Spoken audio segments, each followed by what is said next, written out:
I'll lose my hand."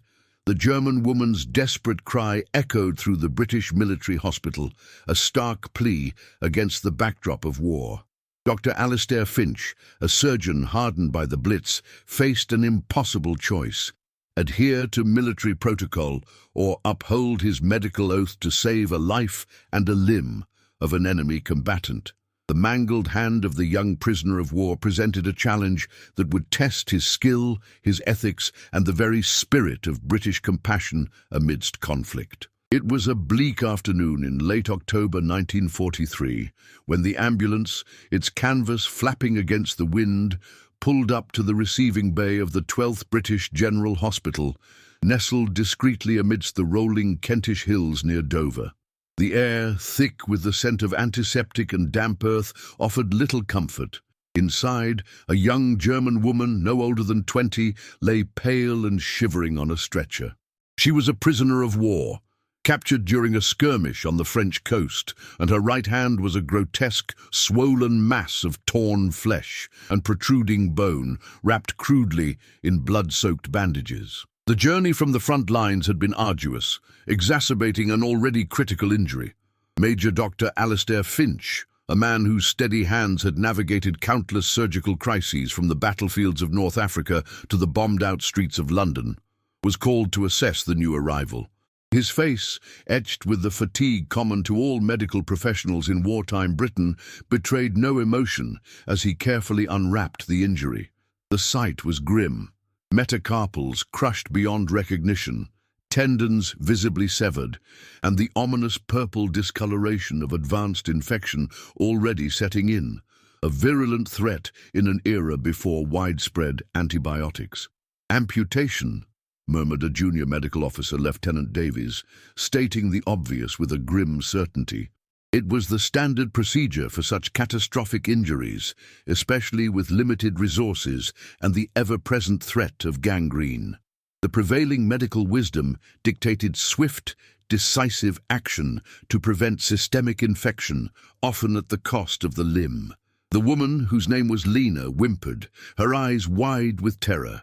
"Bitte, mein Hand, I'll lose my hand," she pleaded in broken, heavily accented English, her voice barely a whisper, laced with a desperation that cut through the clinical detachment of the ward. Finch understood. He had seen that look countless times, the primal fear of disfigurement and loss of livelihood, the terror of a future irrevocably altered. His medical oath, sworn years ago in the hallowed halls of Edinburgh, bound him to preserve life and limb, regardless of nationality or uniform. Yet the military regulations were clear. Resources were primarily for Allied personnel.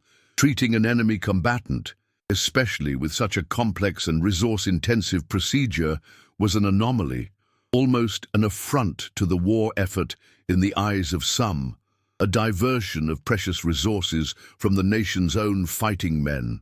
The hospital itself was a testament to British resilience.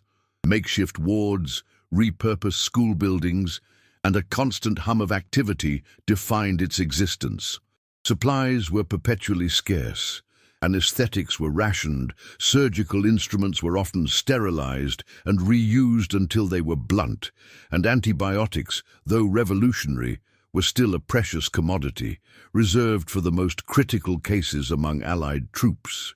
The idea of dedicating such valuable resources to a German POW when British soldiers lay wounded in nearby beds was met with immediate resistance from Colonel Davies, the hospital's administrative head, a man whose pragmatism often bordered on cynicism.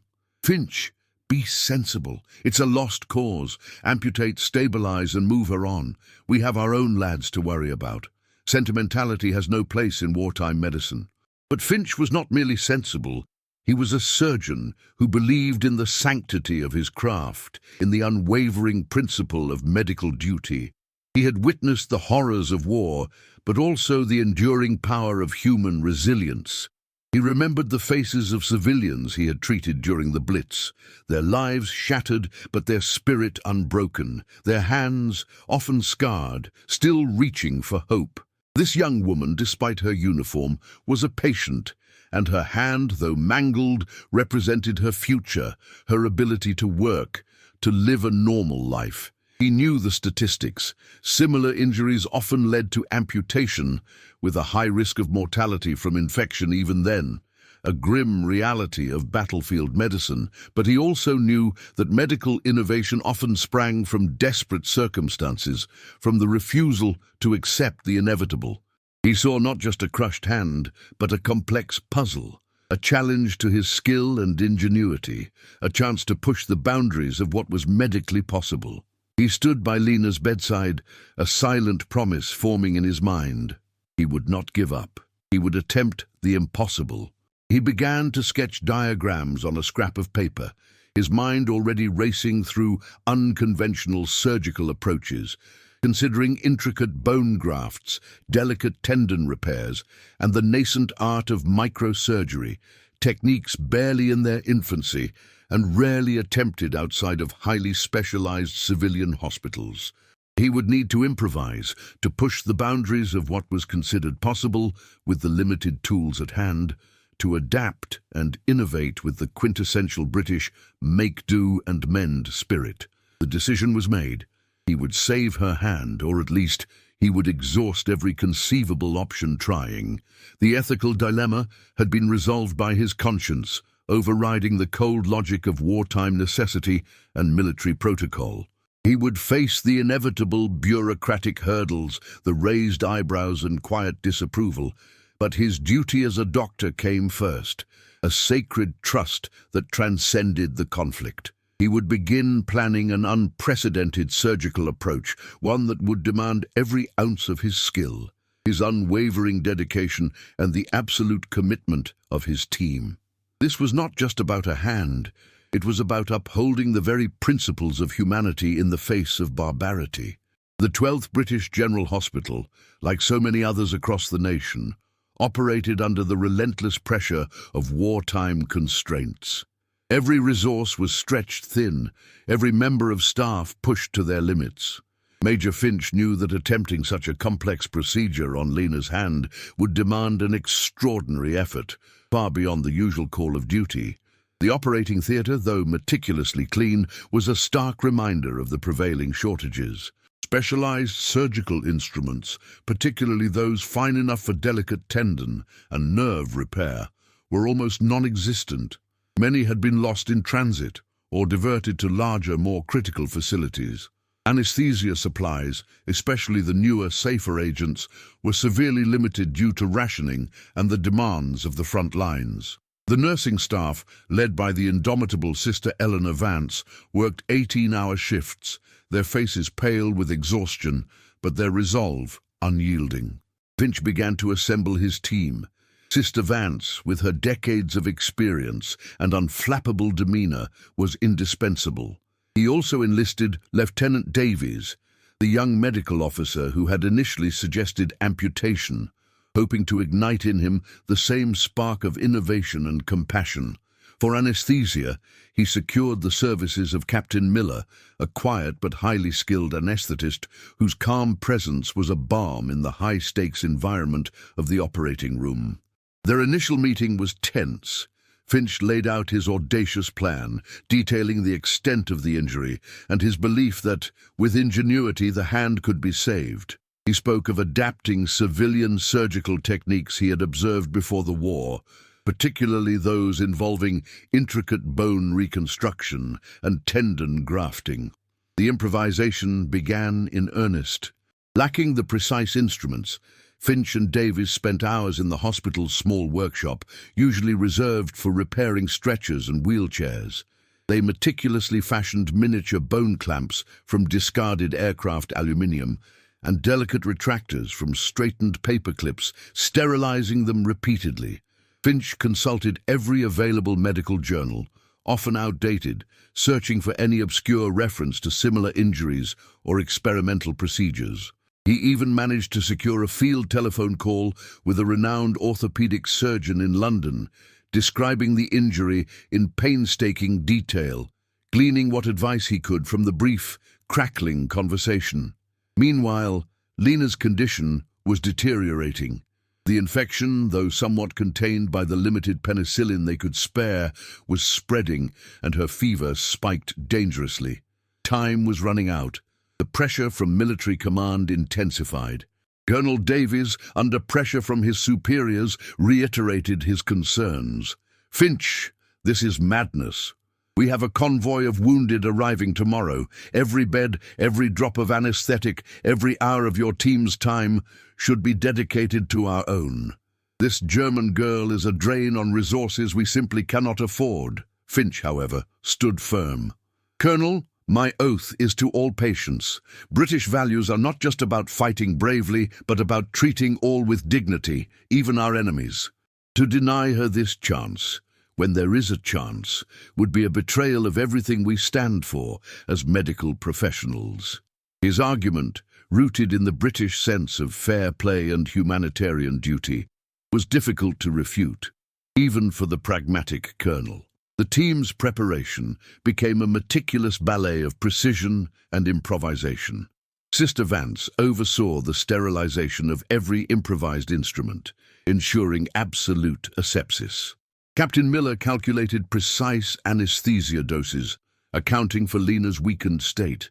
They rehearsed the steps of the complex procedure, anticipating every possible complication. The British make do and mend spirit, so prevalent in wartime, was now applied to the most delicate of human endeavors.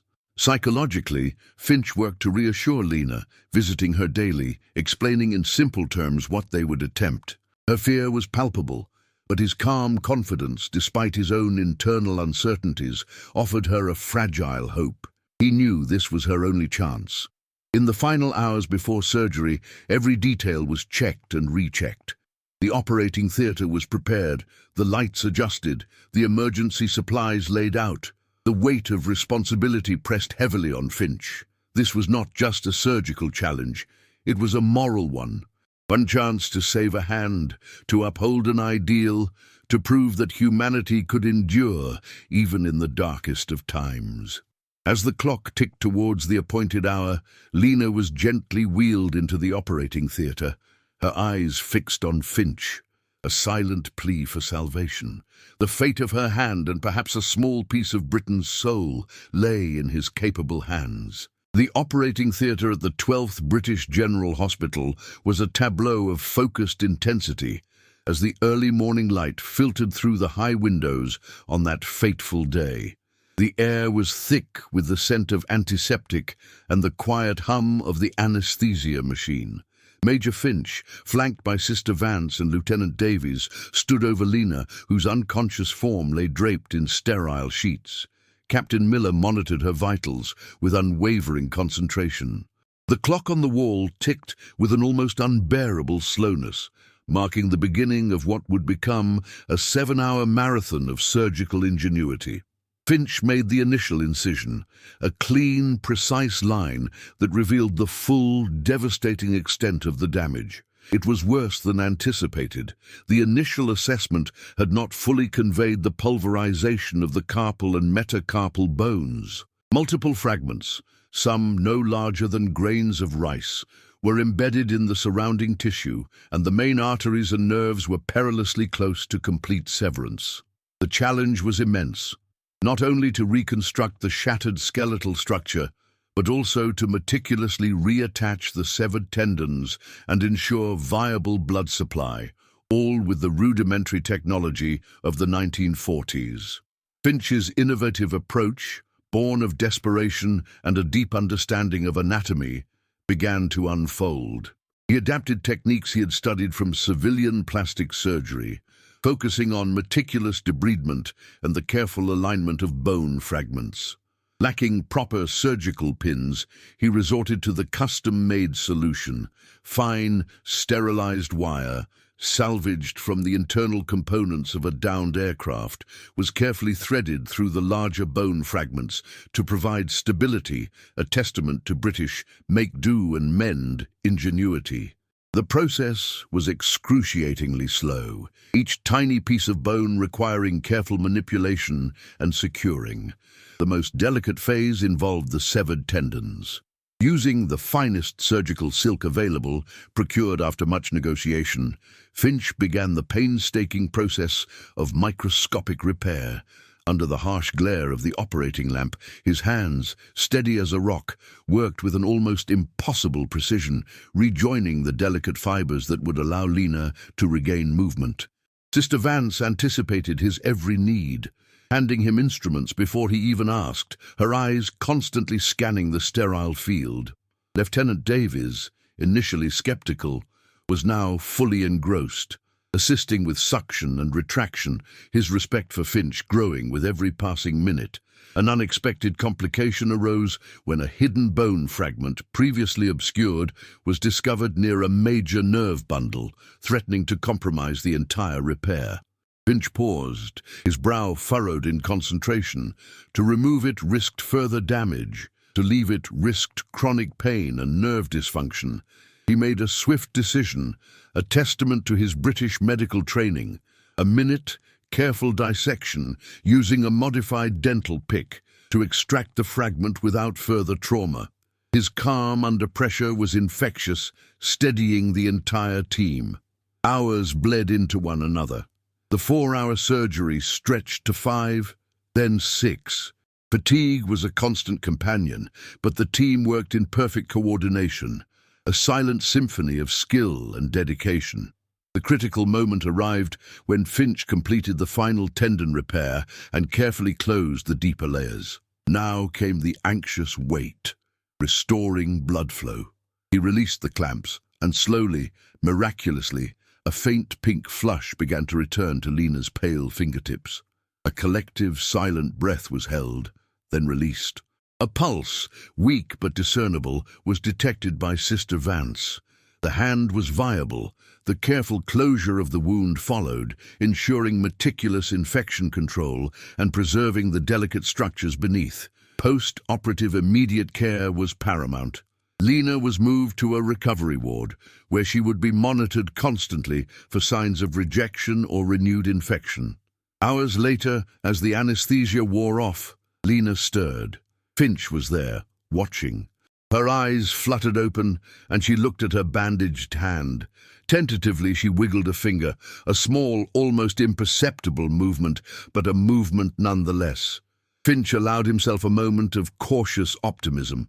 The surgery had succeeded against all odds, but the long, arduous journey of rehabilitation lay ahead.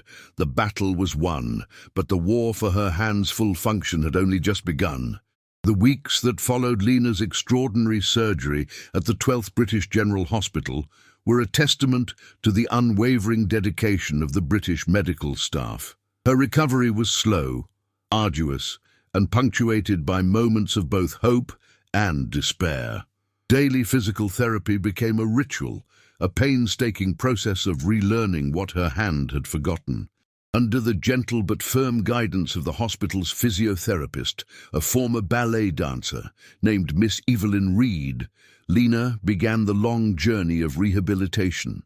Each exercise, from the simplest clenching of her fingers to the delicate manipulation of small objects, was a monumental effort. The British medical staff, from the nurses who meticulously changed her dressings to the orderlies who brought her meals, treated her with a consistent professionalism and kindness that transcended the wartime animosity.